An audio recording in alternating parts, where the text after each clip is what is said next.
నాణ్యత లేని మందుల వల్ల ప్రజారోగ్యం క్షీణిస్తుందని సిపిఐ జిల్లా కార్యదర్శి రేఖా భాస్కర్రావు ఆవేదన వ్యక్తం చేశారు. స్థానిక గోకవరం బస్టాండ్ అంబేద్కర్ సర్కిల్లో రాష్ట్ర పిలుపు మేరకు ఈరోజు మెడికల్ మాఫియా దందాను అరికట్టాలని నిరసన కార్యక్రమం చేపట్టారు. ఈ సందర్భంగా సిపిఐ జిల్లా కార్యదర్శి రేఖా భాస్కర్రావు మాట్లాడారు. నాణ్యత లేని బోగస్ మందులు విచ్చలవిడిగా మార్కెట్లో ప్రవేశించి వేలాది మంది ప్రజల ఆరోగ్యాన్ని ప్రమాదంలోకి నెడుతున్నాయని అన్నారు.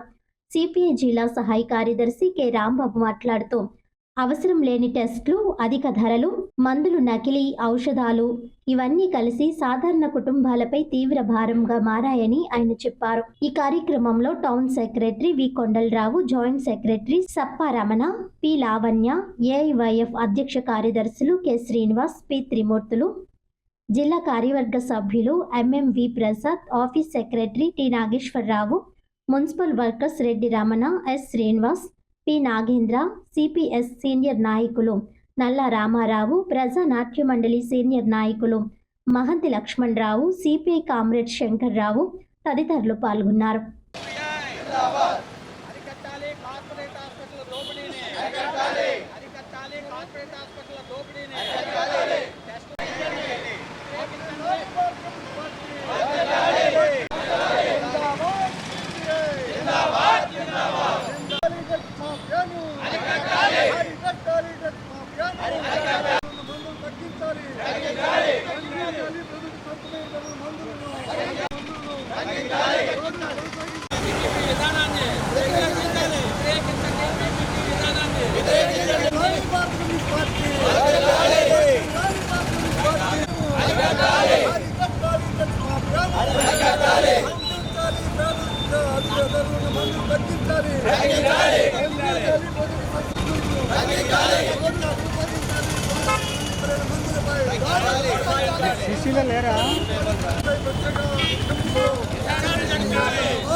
కమ్యూనిస్ట్ పార్టీ ఆంధ్రప్రదేశ్ సమితి పిలుపు మేరకు ఈరోజు రాష్ట్ర వ్యాప్తంగా ఈ మెడికల్ ఏదైతే మాఫియా ఉన్నదో కార్పొరేట్ హాస్పిటల్ దోపిడీకి, అలాగే ఇతర డ్రగ్గిస్టులు దాని మీద నిరసన కార్యక్రమం తెలియజేయాలని రాష్ట్ర వ్యాప్తంగా ఈ సిపిఐ పార్టీ ఆధ్వర్యంలో జరుగుతుంది.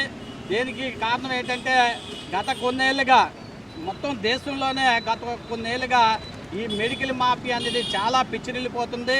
ఎందుకంటే నకిలీ మందులు తయారు చేసి ప్రజల మీద వదిలి ప్రజల జీవితాలతో ఆటలాడుకుంటున్నారు. అలాగే కార్పొరేట్ హాస్పిటల్ ఏవైతే ఉన్నాయో చిన్న ఏదైనా జ్వరం వచ్చినా లేకపోతే ఏదైనా కడుపు నొప్పి వచ్చినా కార్పొరేట్ హాస్పిటల్కి వెళ్తే వాళ్ళు ఇష్టం వచ్చినట్టు టెస్టులు రాసి ఆ టెస్టులకి విపరీతమైన డబ్బులు గుంజి ఈ ల్యాబుల్లో నడిపే వాళ్ళు కూడా ఆ టెస్టుల పేరుతో డబ్బులు దోసేసి దాన్ని ఏదో లేదు అలాగని తేల్చి మళ్ళీ కార్పొరేట్ హాస్పిటల్లో ఇష్టం వచ్చినట్టు పేద ప్రజలు పిండికి డబ్బులు దండుకుంటున్నారు. దీన్ని ప్రజలు నిరంతరం చూస్తున్నా ఎవరు ప్రశ్నించలేదు.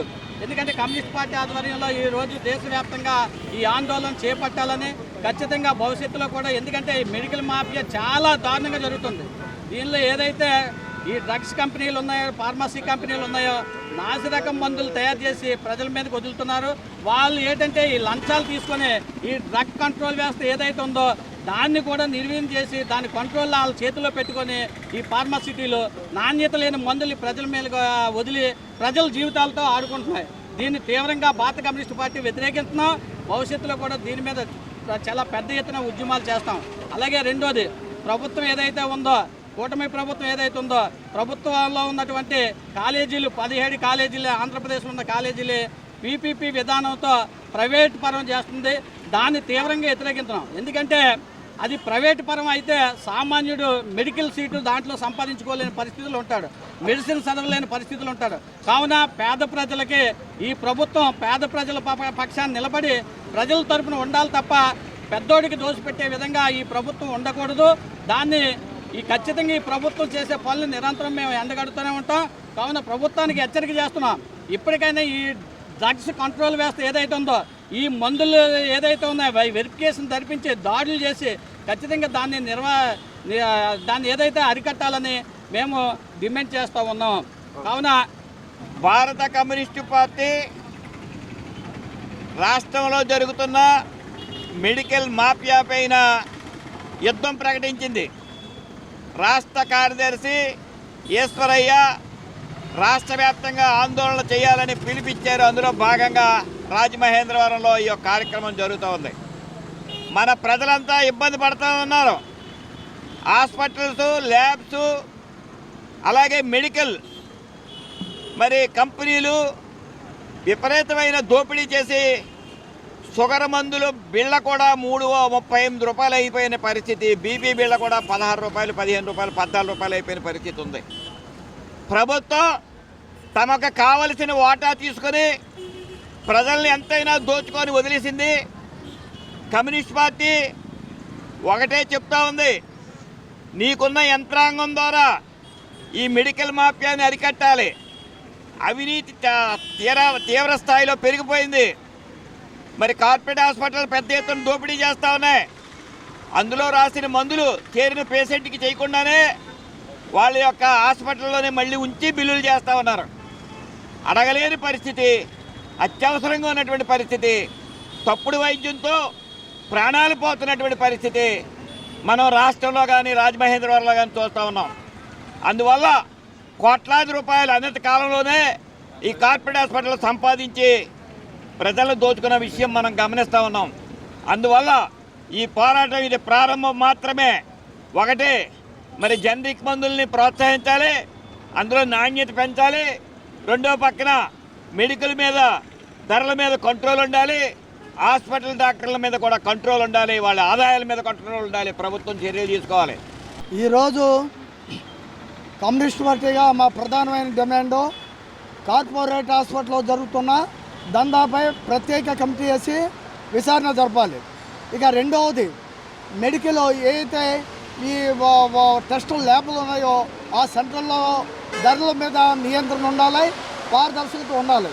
అలాగే ఈ రాష్ట్రంలో నకిలీ మందులు, నాణ్యత లేని మందులు షాపులు అన్నింటి మీద కూడా మొత్తం విచారణ జరిపి దాని మీద నిరంతరం దర్యాప్తు జరిపి మీరు ఒక ప్రత్యేక కమిటీతో విచారణ జరపాలని చెప్పేసి మా డిమాండ్. అలాగే ఈ పేద ప్రజలకు ఇచ్చే మందుల్లో ఒక మంచి మందులు సరసమైన ధరలకి ప్రజలందరికీ అందించేలాగా చర్యలు తీసుకోవాలని చెప్పి మేము ప్రధాన డిమాండ్. అలాగే పీపీపీ పద్ధతిలో ఏ అయితే మెడికల్ కాలేజీలు ఉన్నాయో అవి తక్షణంలో ప్రభుత్వ ఆధీనంలో తీసుకుని వాళ్ళే నడపాలని చెప్పేసి కమ్యూనిస్ట్ పార్టీగా మేము డిమాండ్ చేస్తున్నాం. సిపిఎం రాష్ట్ర కార్యవర్గ సభ్యులు భాస్కర్ రావు గారు వచ్చి ఈ పీపీపీ విధానం మీద నిజంగా మద్దతు తెలపడం అనేది మాకు చాలా శుభదాయకం. జనాలు ప్రతి ఒక్కరు కూడా తెలుస్తుంది గవర్నమెంట్ ఏంటి, దీని పొజిషన్ ఏంటి అనేది. ఇదే సిపిఐ వాళ్ళు ఈ విషయం మీదే కాదు, పీపీపీ విధానం మీదే కాదు, గతంలో వాలంటరీ వ్యవస్థ మీద కానీ ఎండి వ్యవస్థను తొలగించినప్పుడు కానీ ఇదే తరహాలో రోడ్లెక్కి మద్దతు ఇవ్వడం జరిగింది. ఇప్పటికైనా ఈ గవర్నమెంట్ కళ్ళు తెరవాలి. కళ్ళు తెరిస్తేనే జనాలకి కూడా అర్థమైపోయింది, వీళ్ళు మనం ఎన్నో ఉద్యమాలు చేసినా ఏం చేసినా మా పంద మాదే అన్నట్టుగా ఏదో చెమటోడు చూసి చెవిలో శంఖ ఊదినట్టుగా ఈ ప్రభుత్వ వైఖరి ఉంది. దీన్ని ఖండించవలసిన అవసరం ఒక సిపిఐ వాళ్ళే కాదు, సిపిఎం వాళ్ళే కాదు, ఇతర కాంగ్రెస్ పార్టీ కానీ లేదు ఇంకో ఇతర పార్టీలు ఏదైనా సరే మద్దతు తెలపాలి. ఇది ప్రజల్లోంచి ప్రజల కొరకు చేస్తున్న పోరాటం తప్ప పార్టీలకు అతీతంగా మద్దతు తెలుపుతున్న సిపిఐ గారికి ప్రత్యేక ధన్యవాదాలు తెలియజేసుకుంటున్నాను. అలాగే పీపీపీ మోడల్ అనేది పక్క రాష్ట్రాలతో పోలుతున్నారు మన వాళ్ళు. అదే పీపీపీ విధానాన్ని ముఖ్యమంత్రి గారు అమరావతిని అమలు చేయమనండి, అమరావతిలో అమలు చేయలేరు. ఎందుకంటారే అమరావతి పీపీపీ విధానానికి ఎవరు ఈ మెడికల్ కాలేజీలు కడితే పేదవాడికి వైద్యం అందేది మా కార్పొరేటు సంస్థలు మూతపడితే అని ఒక దురుద్దేశంతో దీన్ని పీపీపీ విధానానికి కంకణం కట్టుకున్నారు. అది మీ ఆటలైతే సాగవు. ఇదే పీపీపీ విధానం టెండర్లు వేస్తే ఒక్కడంటే ఒక్కరు కూడా వచ్చి దానికి టెండర్లు పిలిచిన దాఖలాలు లేవు. అంటే ఏ మాదిరిగా ఉన్నారో ఈ రాష్ట్ర ప్రజలకు కూడా అర్థమైపోతుంది. మీరు ఏదో నియంత పాలనలాగా పాలిస్తూ ఉంటే ఇక్కడ ఊరుకోవడానికి ప్రజలు ఏమి అమాయకులు కాదు, అంత అవివేకులు కూడా కాదు. కంపల్సరీగా మీకు 2009లో గుణపాఠం చెప్తే సిద్ధంగానే ఉన్నారు.